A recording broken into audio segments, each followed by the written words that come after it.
저희 교단에 존경받는 목사님이 한 분 계십니다.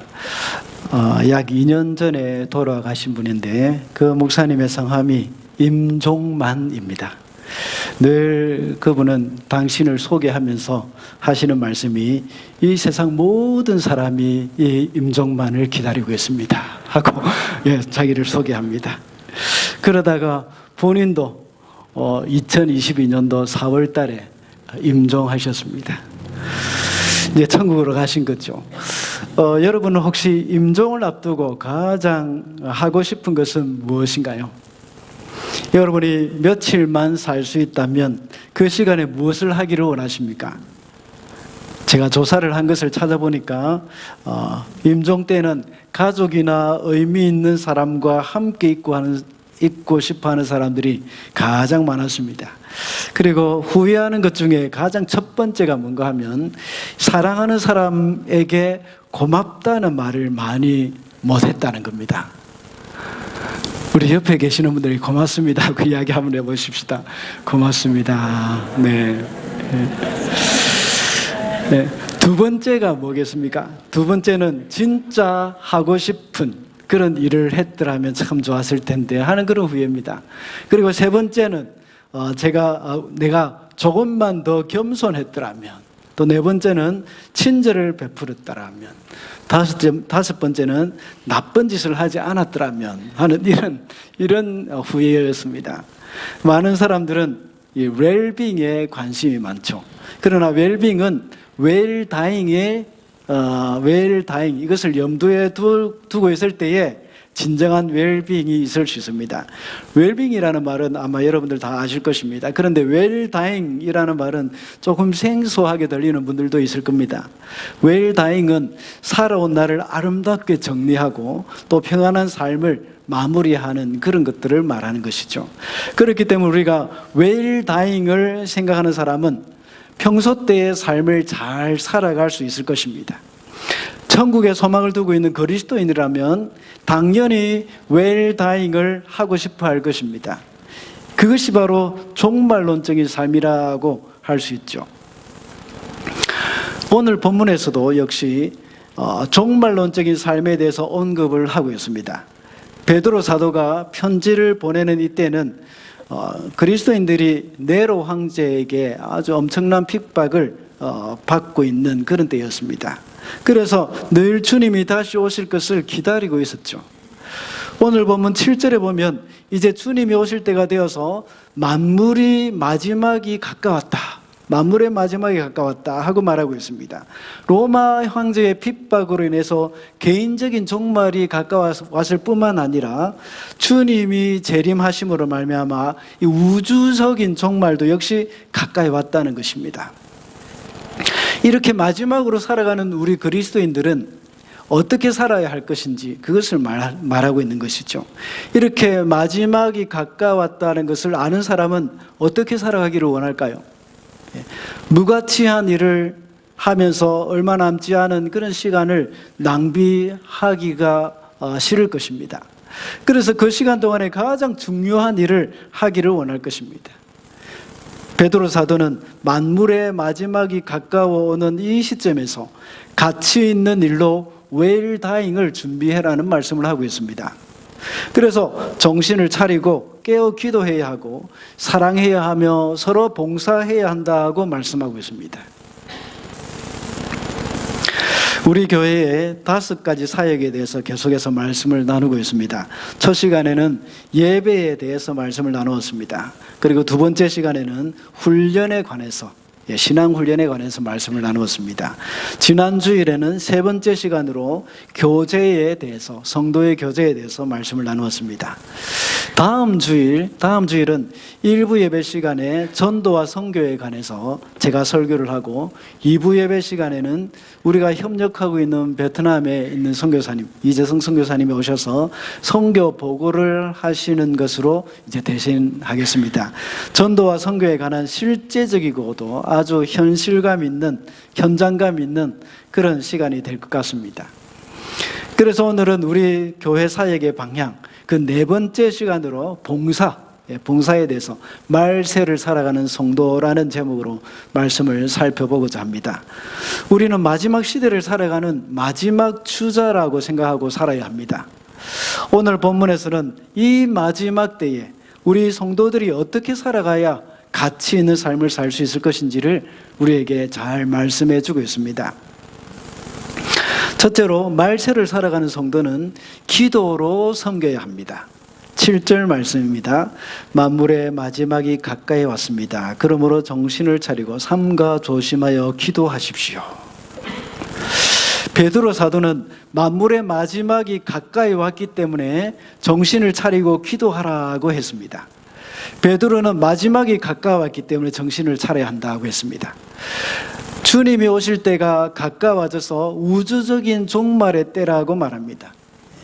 말세라고 할 때 보통 주님의 초림 때부터 시작이 됩니다. 그래서 그때부터 시작해서 말세라고 말을 합니다. 그로부터 이제 2000년이 지났으니까 이제 말세의 지말, 말세 중에 끝부분이라는 그런 말이죠. 지금까지 주님이 오시지 않았으니까 아직 내가 살 동안에도 주님이 오시지 않겠지 하는 생각을 가지고 마음이 흐트러지지 말아야 한다는 그런 말입니다. 그래서 정신을 차리고 삼가 조심하여 기도해라고 말씀하고 있습니다. 기도는 영적인 세큐리티 알람 시스템입니다. 다들 여러분들 공부를 많이 해보셨겠지만 시험 칠 때 언제가 제일 공부가 잘 될까요? 학생들 말해보세요. 시험 치기 전날 밤, 그렇지 않습니까? 시험 치기 전날 밤이 제일 공부가 잘 됩니다. 더 공부가 잘 될 때가 또 있습니다. 이것보다 더 공부 잘 될 때 언제겠습니까? 쉬는 시간 10분. 바로 시험 치기 바로 당일날, 그죠? 10분 쉬는 시간. 그때 제일 공부가 잘 됩니다. 왜 그렇겠습니까? 곧 시험을 쳐야 할 시간이 되었기 때문에 정신을 바짝 차리고 있는 겁니다. 그렇다면 그전에는 왜 공부가 안 되겠습니까? 아직 시간이 많기 때문에 정신을 바짝 차리지 못하고 있기 때문입니다. 그와 같이 베드로 사도는 초대교회 성도들에게 이제 만물의 마지막이 가까이 왔다고 말씀합니다. 그렇기 때문에 이제 정신을 차려야 한다는 것을 말하고 있습니다. 우리도 이제 주님이 오실 때가 가까이 왔다고 생각을 해야 합니다. 곧 오실 것이라고 생각을 해야 합니다. 지금 세계적으로 많은 자연재해, 여러 가지 어려움들이 많이 있는 것을 보면서 우리는 이제 말세 때가 가까이 왔구나 하고 생각을 합니다. 그뿐만 아니라 우리가 주님께서 말씀하셨기 때문에 말세가 곧 올 거라고 생각을 하고 정신을 바짝 차려야 하는 겁니다. 이제 베드로 전서가 기록된 그 당시보다 우리가 더 정신을 차려야 할 때입니다. 정신을 차리고 깨어 기도해야 한다는 겁니다. 깨어 기도하는 것에 관해서는 참 이 베드로에게는 아픈 과거가 있습니다. 예수께서 잡히시던 날 밤에 제자들에게 시험에 들지 않도록 깨어 기도하라고 말씀하셨습니다. 그러나 베드로는 정신을 차리지 못하고 잠에 빠져 있었기 때문에 기도를 못했습니다. 그는 깨어 기도해야 할 결정적인 순간에 오히려 잠에 취해서 기도하지 못함으로써 평생 잊지 못할 실패를 경험했던 것입니다. 예수께서는 잠시 후면 닥쳐올 최대의 위기가 올 것이기 때문에 깨어 기도하라고 말씀하신 것입니다. 그러나 깨어 기도하지 못한 베드로는 시험에 빠져 예수님을 부인하고 말았습니다. 마지막 때에 큰 핍박 가운데 있는 초대 교회도 역시 시험에 들지 않기 위해서는 기도해야 했습니다. 예수께서는 우리에게 기도해야 할 중요한 이유를 말씀을 해주고 있습니다. 그것이 뭡니까? 우리가 시험에 들지 않도록 하기 위한 것입니다. 마지막 때를 살아가는 우리는 기도 없이 살아갈 수 없다는 것을 잊어서는 안 됩니다. 기도한다는 것은 그 자체가 깨어있다는 의미입니다. 사도 바울은 에베소서 6장 18절에서 이렇게 말씀하고 있습니다. 모든 기도와 간구로 하되 항상 성령 안에서 기도하고 이를 위하여 깨어 구하기를 항상 힘쓰며 여러 성도를 위하여 구하라고 했습니다. 영적 전쟁에 대해서 제가 설교를 하거나 강의를 할 때마다 이 구절을 인용해서 저는 기도는 세큐리티 알람이라고 말을 했습니다. 새벽 기도를 위해서 제가 이 건물에 들어올 때마다 세큐리티 알람 소리가 이제 삐삐삐삐삐삐 이렇게 소리가 납니다. 몇 초 안에 그 알람을 해제하지 않으면 아주 시끄러운 소리가 납니다. 누군가가 침입했다는 것을 알려주는 겁니다. 알람이. 세큐리티 알람이 깨어서 이 건물을 지키고 있는 것이죠. 이와 같이 우리 영혼이 깨어서 악한 사단의 영적 공격을 막을 수 있는 그 세큐리티 알람 시스템이 바로 기도입니다. 여러분이 지금 영적으로 얼마나 깨어 있느냐를 알아볼 수 있는 것이 바로 기도를 하느냐 하지 않느냐, 이것을 통해서 알 수가 있습니다. 그러므로 우리가 기도한다는 그 자체가 깨어 있다는 것입니다. 만약 여러분이 기도를 하고 있지 않는다면 여러분의 영적인 경계 시스템이 해제되어 있다는 증거입니다. 마귀가 시험을 걸어도 그것을 깨닫지 못하고 그 시험에 쉽게 넘어갈 때가 많습니다. 그러므로 우리 성도는 깨어 기도해야 한다는 그 사실, 이것을 기억을 해야 합니다. 기도는 또 하나의 섬김입니다. 하나님을 섬기는 것이죠. 사도행전 13장 2절을 보면 주를 섬겨 금식할 때에 성령이 이르시되 내가 불러시키는 일을 위하여 바나바와 사울을 따로 세우라 라고 말씀하셨습니다. 여기서 금식한다는 말은 기도한다는 말씀이지 않습니까? 이것이 바로 주님을 섬기는 일이고 예배라는 것을 우리는 잊어서는 안 됩니다. 여기서 말하는 섬긴다는 것은 공개적인 일꾼이 된다는 뜻입니다. 이들은 유대인들이 종교적인 열심으로 하는 그런 행위로서의 금식, 이것이 아닙니다. 이것과 다른 것입니다. 자신들을 주님께 바친다는 의미입니다. 구약에 보면 그 대표적인 사람을 볼 수 있지 않습니까? 누구겠습니까? 바로 다니엘입니다. 다니엘은 기도가 그의 사명임을 알고 예루살렘을 향한 창을 열어놓고 하루에 3번씩 기도했습니다. 다니엘은 먼 이방 땅에 포로로 잡혀왔지만 기도로 하나님을 섬기는 것을 쉬지 않았습니다. 사자굴에 들어갈 것을 알았지만 기도를 멈출 수 없었던 것은 이방인의 땅에서 그가 하나님을 섬기는 유일한 방법이 바로 기도라는 것을 그는 알았기 때문입니다. 그는 자기 민족을 위해서 기도를 했고 다니엘서 9장에 보면 또 70년 만에 해방될 것이라는 그 말씀이 이루어지게 해달라고 기도했던 것입니다. 하나님은 당신의 뜻이 성도의 기도를 통해서 이루어지기를 원하십니다. 하나님은 우리의 기도 없이도 일을 하실 수 있지만 우리의 기도를 들으시는 것을 하나님은 기뻐하십니다. 그래서 하나님은 이스라엘의 회복을 약속하시면서 그래도 이스라엘 족속이 이와 같이 자기들에게 이루어 주시기를 내게 구하여야 할지니라 하고 말씀하셨습니다. 이것이 에스겔서 36장에 잘 나타나 있습니다. 하나님은 하실 일을 정해 놓으셨지만 우리가 기도하기까지 기다리고 계십니다. 그래서 우리가 기도하는 그 기도는 바로 하나님과 함께 일을 하는 것이라고 할 수 있습니다.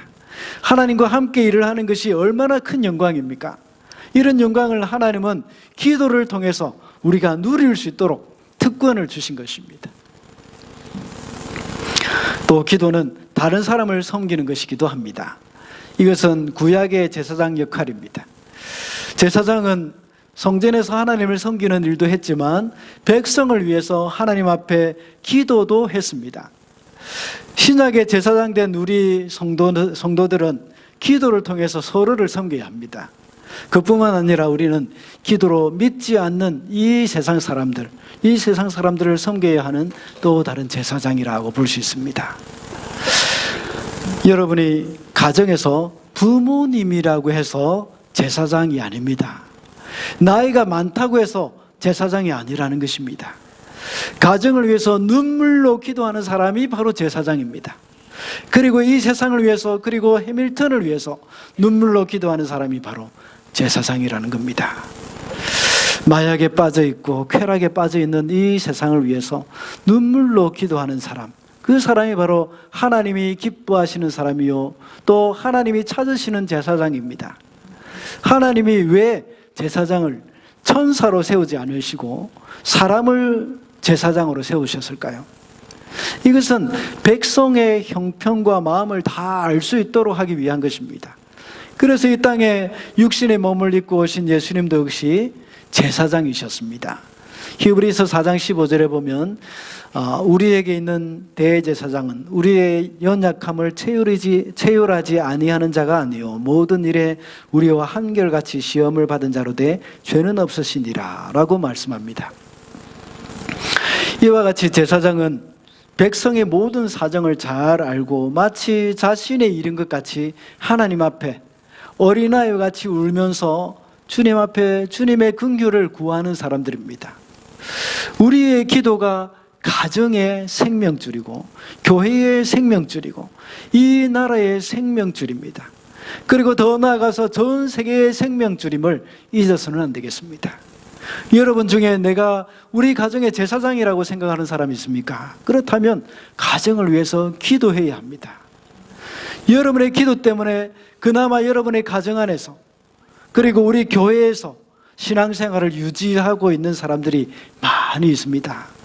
제사장인 우리가 잠들어 버리거나 내가 포기해 버린다면 그나마 힘들게 버티고 있는 사람들이 쓰러질 수도 있습니다. 이 땅의 제사장으로서 우리가 하나님 앞에 서서 예배하면서 하나님 앞에 찬양하고 헌신하고 또 복음을 증거하는 것, 이것이 바로 신약 교회인 저와 여러분의 사명이라는 것입니다. 우리 주사랑교회에 중보기도 팀이 있습니다. 이제 올해도 4월 달에 중보기도 세미나를 하면서 다시 중보기도 팀을 모집할 것입니다. 그때도 많이 지원해 주시기 바랍니다. 이것이 바로 주를 섬기는 일입니다. 공개적인 일꾼이 된다는 의미입니다. 교회의 기도 제목을 가지고 기도하고 성도를 위해서 기도하는 사람들입니다. 그리고 여러분의 기도 제목이 있으면 중보기도 팀장인 우리 김순자 권사님께 기도를 부탁하시기 바랍니다. 기도의 힘이 얼마나 큰지 경험하는 사람들만이 그것을 알 수가 있습니다. 그 대신 우리 중보기도 팀은 기도 제목을 부탁하는 사람들의 그 비밀, 기도 제목 이런 것들을 비밀로 철저히 지키고 하나님께만 기도해야 합니다. 그러므로 이렇게 기도하는 것이 영적으로 깨어있는 것이고 하나님을 섬기는 일이며 우리의 이웃을 섬기는 것입니다. 우리나라의 전통이 새벽기도이지 않습니까? 그런데 그 아름다운 전통을 가진 한국 교회가 점점 더 새벽기도하는 사람이 줄어들고 있다는 것이 정말 안타까운 일입니다. 점점 더 마지막 때가 가까이 다가오고 있습니다. 그런데 기도하는 성도는 마지막 때가 가까울수록 더욱더 늘어나야 하는데 줄어들고 있습니다. 말세를 살아가는 우리 성도들은 정신을 차리고 깨어 기도하면서 하나님을 섬기고 세상을 섬기며 살아가야 합니다. 이것이 바로 성도가 해야 할 일입니다. 둘째로 말세를 살아가는 성도는 사랑으로 섬겨야 합니다. 우리 8절 다 같이 한번 읽어볼까요? 시작. 무엇보다도 먼저 사랑은 허다한 죄를 덮어줍니다. 베드로 사도는 서로 뜨겁게 사랑하라고 말합니다. 마지막이 가까웠을 때 하는 일이 바로 사랑이라는 말을 합니다.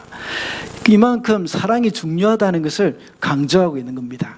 서론에서 말씀을 드렸듯이 임종을 앞둔 사람이 가장 후회하는 것이 사랑하는 사람에게 고맙다고 말했더라면 하는 그 후회였습니다. 말세를 살아가는 우리 성도는 서로 뜨겁게 사랑해야 합니다. 빌립보서에 보면 사도 바울도 말하기를 너희 관용을 모든 사람에게 알게 하라. 주께서 가까우시니라 라고 말씀하고 있습니다. 그 당시 빌립보 교회는 어떤 교회였습니까? 또 서로 다툼이 있었죠. 분열이 있었습니다. 다툼이 있을 때에 서로 관용하며 용납하는 것이 가장 좋은 방법입니다. 그런데 뒷부분에 보면 주께서 가까우시다고 말하고 있습니다.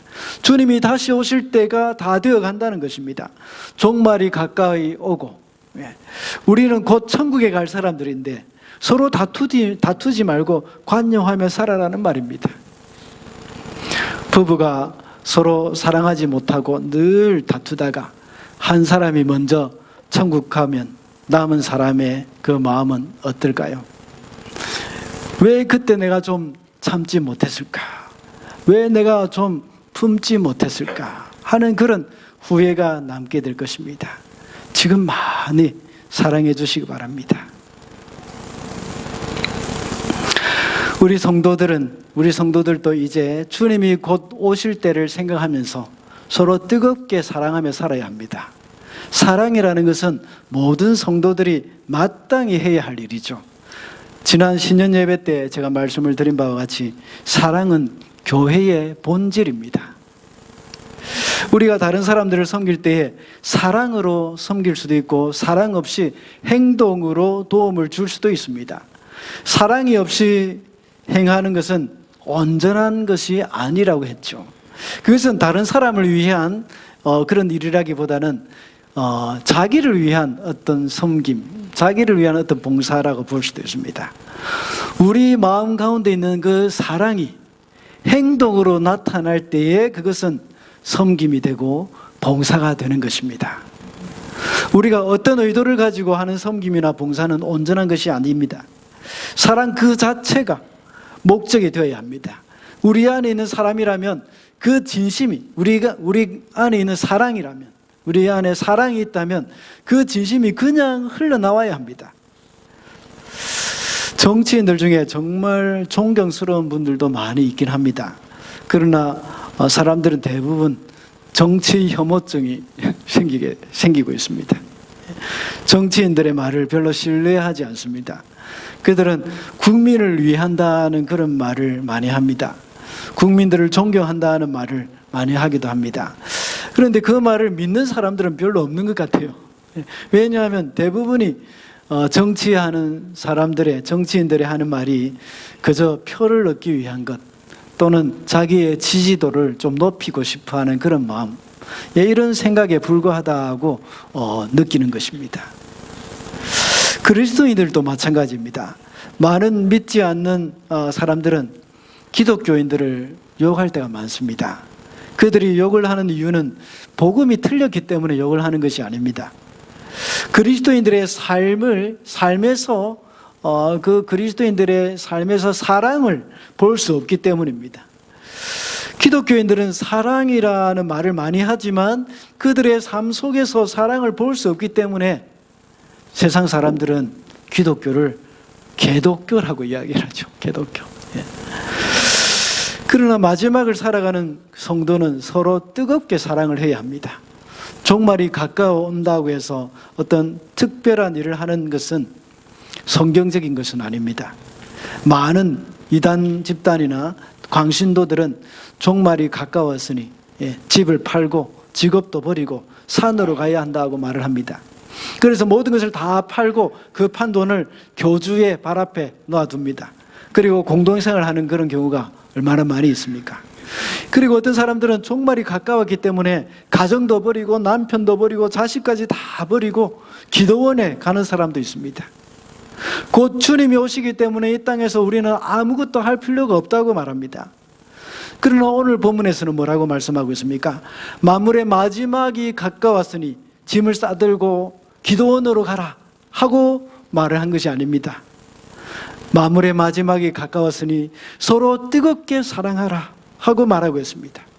그리고 사도 바울도 주께서 가까우시다 하고 말하면서 너희 관용을 모든 사람에게 알게 하라고 말씀하고 있습니다. 그리고 곧 주님이 오실 것이라고 생각하고 혼란에 빠져 있던 데살로니가 사람들, 이 데살로니가 교회 성도들에게 사도 바울은 오히려 생업에 충실하라고 말씀하고 있습니다.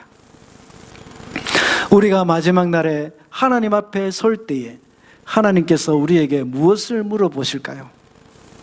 너 얼마나 사랑하며 살았냐 하고 물어보실 것 같습니다. 진정한 그리스도인은 그 변화된 성품에 있어서 주님의 마음을 닮아가는 사람들이기 때문입니다. 그리고 사랑이 최고의 계명이고 성경 말씀의 총체이기 때문입니다. 그래서 시대를 막론하고 모든 성도에게 주어진 최고의 계명, 이것이 바로 사랑입니다. 그래서 우리 성도들이 해야 할 일은 기도로 섬기고 사랑으로 섬기는 삶을 사는 것입니다. 그래서 고린도전서 13장에도 사도 바울은 사랑이 없으면 아무것도 아니라고 말했습니다. 주님을 향한 사랑과 이웃을 향한 사랑이 우리 속에 있을 때에 그것이 섬김으로 나타나게 되어 있다고 했습니다. 그러므로 우리 가까운 성도들의 이웃을 섬기면서 또 소외된 사람들을 찾아서 열심히 사랑을 실천해야 합니다. 그렇게 하면서 다시 오실 주님을 우리가 맞이해야 한다는 것입니다. 마지막으로 말세를 살아가는 성도는 받은 은사로 섬겨야 합니다.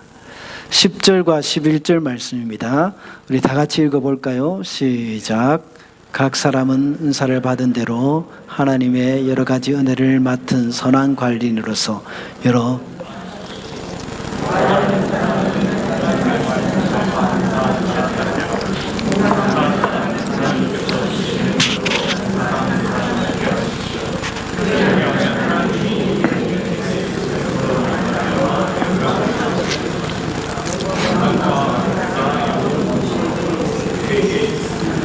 아멘. 이 말씀은 자기에게 있는 은사가 무엇인지 그것을 잘 사용하라는 것입니다. 그 은사를 가지고 교회와 공동체 그리고 이웃을 섬기라는 말을 하고 있습니다. 하나님은 사람들에게 다양하게 은사를 주셨습니다. 이렇게 다양한 은사가 있기 때문에 봉사와 섬김에도 역시 여러 가지가 있습니다. 그런데 모두가 자기가 하는 섬김이나 자기가 하는 봉사만 참된 것이라고 생각하기가 쉽습니다. 그래서 자기처럼 섬기지 않거나 자기 방식으로 봉사를 하지 않는 것은 봉사가 아니라고 생각하는 사람도 있습니다. 그것은 다른 사람이 받은 은사를 인정하지 않는 것과 같습니다. 고린도 교회가 그 좋은 예입니다. 고린도 교회의 성도는 서로 자기가 받은 은사가 가장 중요하고 크다고 내세웠습니다. 그러다가 다툼이 생기기도 했습니다. 그러나 성도는 각 사람이 받은 은사대로 섬기는 것, 이것이 섬기는 것이 다 있다는 것을 명심을 해야 합니다. 물론 그 중에는 봉사를 하지 않으려고 하는 사람도 있고 그것을 싫어하는 사람도 있습니다. 그러나 문제는 우리 지체가 일을 하느냐 하지 않느냐, 거기에 대해서는 우리가 상관할 바는 아닙니다. 거기에 대해서는 하나님이 알아서 판단을 하십니다. 거기에 관심을 가지는 사람이 성경에 나와 있지 않습니까? 그 사람이 바로 마르다입니다. 마르다는 열심히 일을 하는데 동생 마리아는 자기처럼 일을 하거나 또 자기를 도와주지도 않고 그냥 예수님의 발 앞에 앉아 있는 겁니다. 마르다는 이것이 너무 싫었습니다. 마르다는 사랑으로 하지 못했기 때문에 이 마리아의 그런 앉아있는 모습, 이게 계속 눈에 거슬렸던 겁니다. 그 마음 가운데 관여하는 마음이 없었기 때문이죠. 사랑으로 하지 못하는 봉사는 율법주의자가 되고 마는 겁니다. 율법주의의 그 대표적인 성격은 다른 사람을 판단하는 것입니다. 그 기준은 하나님의 말씀이 아니라 자신의 기준이 되는 겁니다. 자기처럼 하지 않는 것이 불만입니다. 지난번에도 말씀을 드렸듯이 이런 사람은 봉사를 하면서 예수님은 보지 못하고 마리아만 보이는 사람입니다. 자기 마음에 들지 않는 마리아가 보이는 바람에 사랑하는 예수님을 보지 못하는 겁니다. 사랑하는 예수님만 보였다면 마르다는 어땠을까요? 예수님을 섬기는 그 자체만 해도 너무 행복했을 것입니다. 오히려 예수님께 대접하는 그 일을 자신에게 맡겼다는 것, 내가 이 일을 차지했구나 하는 생각으로 너무 기뻤을 것입니다. 그런데 마르다는 예수님을 못 보고 일을 하지 않는 마르다가 눈에 보였던 것입니다. 화가 나고 마음의 평강이 깨어집니다. 사실 마르다는 자신이 받은 은사대로 주님을 섬기는 것이었고 마리아는 마리아가 받은 은사대로 주님을 섬기고 있는 것이었습니다. 마르다는 마리아의 그 은사를 인정해주지 못했던 겁니다. 그래서 자신처럼 일을 해야 그게 섬김이라고 생각했던 것이죠. 우리의 삶 가운데도 자기 눈에 보이는 것을 하는 것, 이런 것, 내가 필요한 것, 내가 관심 있는 것이 우리 눈에 보이지 않습니까? 그렇다면 그것이 은사입니다.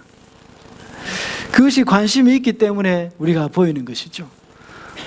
저 같은 경우에는 다니면서, 우리 집에 다니면서 저희 집에 있는 어지러져 있는 것이라든지 이런 게 잘 안 보입니다. 근데 저 안에는 그게 잘 보입니다.